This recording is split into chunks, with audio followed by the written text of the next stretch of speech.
We had an absolute dominant performance from Mercedes, who absolutely obliterated the field this weekend, and they still don't understand how or why. They keep saying, we don't know either. Our car is useless, but we're happy to be at the front. We'll tell you that. And Charles Leclerc is not happy with Ferrari. I feel like we said every other race, to be honest, but a lot to talk about for this Las Vegas Grand Prix. So if you're around here and you like daily weekly F1 race weekly reactions, then leave a like, subscribe if you're new. On the road to 100 subscribers, appreciate that subscribe button. 2 more weekends to go, and then we're done for 2024. But we still have a truck result to fight, so should be, we've got something to talk about for at least the next race. It'll probably be over the next race because of the track we're going to. But we'll talk about that at the end of the video. But for now, let's talk about the Las Vegas Grand Prix, where we'll start off with qualifying. And it was a good qualifying. As you can see, George Russell took pole position for Mercedes. His third pole of the year after Britain was his most recent pole. Before that was Canada. So mixed emotions of those races. Canada was a podium, but Britain was a DNF. So how will they go the race? Who knows? We do know. But how will he go? Who knows? But yeah, Mercedes were quickest all weekend. They topped every session, including the race. They did get us fastest lap. That's because Norris went for the fast lap at the end. But great qualifying for Russell. Hamilton threw it away, but we'll get to Hamilton when we get to him. But yeah, Russell quickest all. He was the best in qualifying and got a deserved pole in the end. So great result for him. Last driver to finish the second lap, I got pole. So pretty good lap for him. Carlos Sainz, just give a round of applause for Sainz. That was a great lap for him to be P2. Less than a tenth off Russell, pretty much a tenth off Russell at the end in P2. 3.5 tenths out of his teammate Charles Leclerc. Yeah, Leclerc. I don't know what happened with Leclerc. He had Sainz, who was quicker. I'm just going to have to cough here. But yeah, quicker than Leclerc, especially Q2 and Q3. 3 tenths in Q2, 3.5 tenths in Q3. Just got quicker and quicker as it went on. I guess I deserved P2. A front row lockout, second again, just like last year. Obviously, started 12th because of a penalty last year. Avoided any manhole covers as well this year, so good job for Sainz. I guess a P2 front row result for him in Vegas. So great result for him. Pierre Gasly, round of applause for Alpine. And for Gasly, P3. How he managed that, we'll never know. He had a great Q2 and a fantastic Q3 to be P3, his best qualifying of the season, best qualifying in a long time for Gasly. Might be ever, even, to be honest. Can't actually remember when he last qualified up at the front, but P3 for Gasly in an Alpine. Continues his streak of not crashing. He didn't crash in the weekend, so 22 race weekends, no damage for Gasly. Continues that going on. We're going to Qatar. I mean, if he hits something in Qatar, then fair play. He's done a miracle there, because if you hit a barrier in Qatar, then unless your brakes have failed, even if your brakes fail in Qatar, you should hit a wall so far away from the walls they are. But yeah, P3 on the second row of the grid for Gasly. Second row of the grid for Gasly. Great result for him. Charles Leclerc, P4. Good result for him as well. Winning the Ferrari. Top 4, still a decent place to start. Max Verstappen, P5 in the Red Bull. I mean, that's a pretty good qualifying considering how dog crap Red Bull were the whole weekend. They were pretty much at the bottom 5 the whole time. And they dragged the Red. They ended up finding something that worked. Got P5 and ahead of Norris. It's all about us. P5 for Verstappen. Ahead of Lando Norris, 6th of McLaren. McLaren really struggled this weekend. This was probably McLaren's worst weekend since, like, I don't know, Japan maybe? Are they on the podium in Japan? It's around that time of the year. Japan, China, they had the pace. It's maybe even like Saudi Arabia. They were horror, McLaren. They were the 4th best team, and comfortably the 4th best team, nowhere near the top 3. So P6 for Norris. Yuki Tsunoda, another great result for him with P7 for RB. Doing a fantastic job as always. You know, saying why he should get the Red Bull seat, even though he's going to be out of Red Bull after next year because Honda are doing one. But he might end up in a new team. Obviously, there's a new team potentially, or supposed to be coming in 2026. I want to see there's a chance they might be backed by Honda for the first couple of years before they get their own engine. So wouldn't surprise me if Tsunoda ends up there, to be honest. Now, honestly, General Motors or Cadillac, whatever they're going to be called, Andretti, might save Tsunoda's career for at least a season, because it was looking like 2026 he would be on the sidelines. So that might save him. But we'll see time will tell that. Oscar Piastri, for the second race in a row, 8th in the McLaren. He's had actually 3 horror qualifying, to be honest. Mexico was horror, Brazil was horror, and now Vegas was horror. So Piastri, 3 horror weekends ready for him. Good days. Nico Hulkenberg, another great qualifying for him in the Haas in 9th, getting to Q3 again. I mean, the Haas is obviously cooking right now, so P9 for him. And Lewis Hamilton, who should have been on pole, absolutely messed up in Q3. 2 mistakes on 2 laps, and as a result, P10. And a whopping 15 seconds of Hulkenberg, 16 off his teammate. Retire now, as Toto Wolff said. He's washed, basically, as Toto Wolff said.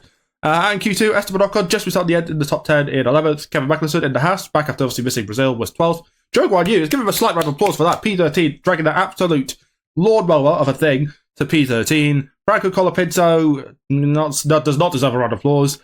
Once again, Williams has massive damage. Hits the wall at the end of the final chicane, hit the inside wall, smashed the outside wall, to the point where it moved the barrier and almost hit a Marshalls, I should say.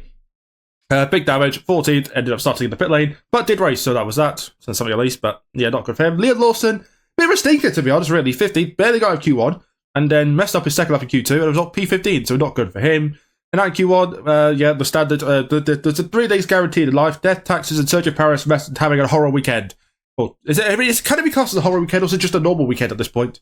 6 days for Perez, at Q1, yeah. That's about the better. Fernando Alonso in the absolute tractor. That could be the tractor. I don't know if the Sauber class is a tractor. Well, the Aston Martin's a tractor in 17th.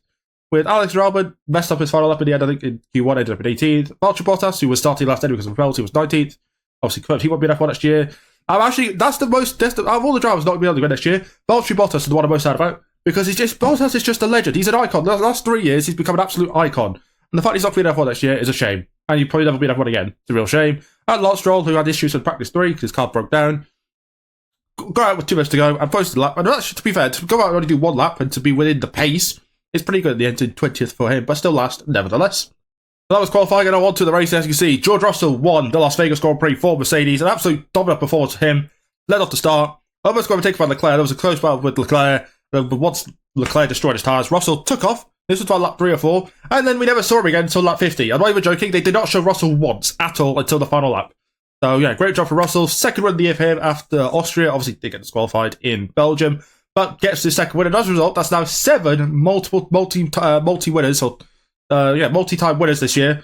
Like the first time that's ever happened in F1 history. That just shows how competitive the winning side of things have been this year.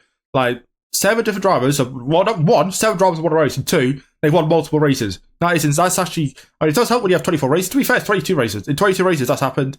That is, yeah, it shows how competitive this year is. And honestly, next year, it's going to be even more competitive. Honestly, next year's championship, the 2025 World Championship is going to be one of the best championships we'll ever see. And then in 2026, we'll have an absolute dominant performance from someone. It's guaranteed to happen, to be honest. Yeah, great job for Russell. Well-deserved win. Lewis Hamilton, second on Mercedes. Great drive for him. Started, obviously, 10th. Finished second. Got to trial today as well. Deserved a P2 there. And obviously, if he did mess up qualifying, would have won the race. But I guess it kind of evens itself out, right? Russell should have won Belgium. Gave it to Hamilton. Hamilton should have won in Vegas. Russell got it. So it kind of balanced itself out at the end. But still, P2. 1-2 finish for Mercedes for the first time this year. Although Belgium, they did finish 1-2, but for the disqualification. And again, all 4 teams had a 1-2 as well. Yeah, that shows, great race for them. And a P2 for Hamilton. Carlos Sainz, P3 for Ferrari. Good job him getting another podium for him. Will this be his last podium will this be his last podium for Ferrari? Very good chance, because Qatar, Ferrari are going to be nowhere. Abu Dhabi might get a podium, but still P3 for Sainz, nevertheless. And Charles Leclerc, a very pissed off Charles Leclerc, I should say, P4. Not happy with Sainz, not happy with Ferrari, not happy with life, to be honest. P4, don't know what he's complaining about, to be honest. He came out the pit, Sainz was right behind him, of course, Sainz is going to get faster when you're on cold tyres. And then it's just you're slow as shit, so grow up, Charles Leclerc. That's all I say to that. Max Verstappen, P5, did what he needed to do. I was running P3, did not bother. If he wanted to, he may have could have got P3. He couldn't care a crap, to be honest. He just won the championship, P5, gets a top 5 finish in the end, and a well-deserved 4th World Championship. 4, not 3 Hamilton fans. Keep crying. Yeah, P5 for Verstappen, nevertheless. And also, the thing with Vegas, right, the race finished, I think it was like 25 past 7. The podium didn't finish until 8 a.m. UK time. The podium took like 35 minutes. Because 1, they have to get into cars, drive halfway down the track to do the interviews, and then go back to the starting back to the pits to do the podium. You had the awkward car journeys. You had Verstappen, well, you had 2 cars this year instead of 1. You had Hamilton, Russell, and Sainz all crapped up in 1 car. Then you had Verstappen and GP in the other. Verstappen is your casual kid just wanting to press every button in a car and finding every new contraption. So you had Russell and Sainz having a conversation. Then you had Hamilton, who knows what a Rolls Royce is.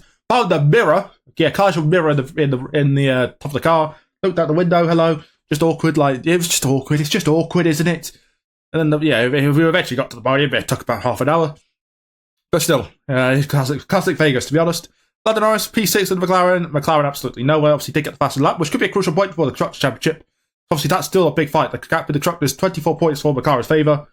So, 2 races to go. Should be interesting. We'll talk about that after we go to the results. But yeah, P6 for Norris. That's just, McLaren is nowhere, as I said. Oscar Piastri, 7th for McLaren. Had a penalty for being out of position on the grid.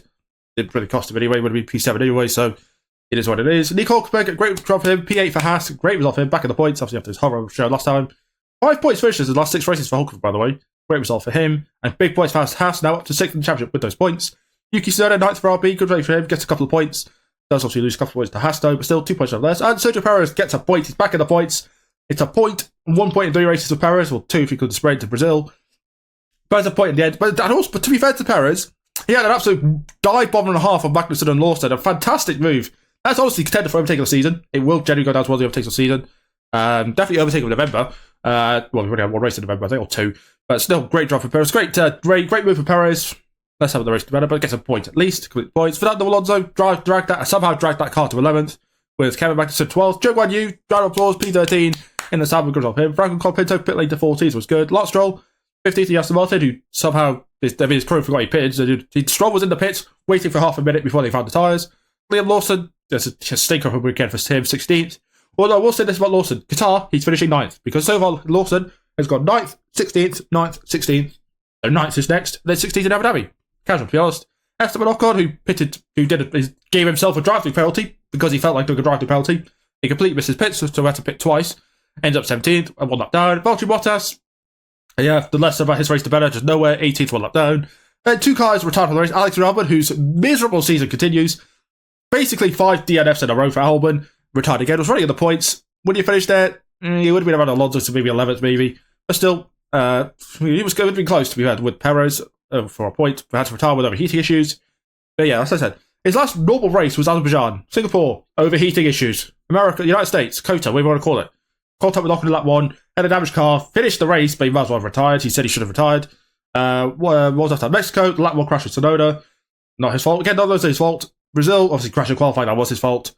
And then here today in Vegas, then I didn't start the race, obviously, and now Vegas with more mechanical issues. When is he going to catch a break? Well, maybe now America's done now, so maybe he'll catch a break going forward. Well, Singapore is in America, so who knows. And Pierre Gasly, obviously the star of qualifying, retired with an engine blow-up. The rest team got an engine blow-up, to be fair. But yeah, this weekend had Pierre Gasly DNF written all over it. The amount of times I got, Gasly hasn't done any damage this year. He was going to retire in some way, shape, or form. It wasn't actually a crash. He did damage the car, but a retirement still happened. So it is what it is for him. Albon, I think that's his 7th DNF of the year or something crazy like that. Gasly is 3rd. Yeah, obviously I've started the hero qualifying, 0 in the race. Both cars out of the race. So that was the end for Vegas. George Russell getting a well-deserved win in the end for Mercedes. Max Verstappen, a 4-time world champion. Another constructors battle, though. Is heating up McLaren versus Ferrari. Red Bull, they're not involved. Forget about them. They're definitely not involved in this championship. So yeah, McLaren, 24 points ahead of Ferrari in the constructors championship. We're going to Qatar next, which McLaren should absolutely dominate, by the way. The Qatar has McLaren car perfection written all over it. That was horrible English, by the way, but they were good there last year against the dominant Red Bull, won the sprint. McLaren, if McLaren don't get a 1-2 in both the sprint and the race, it's a failure.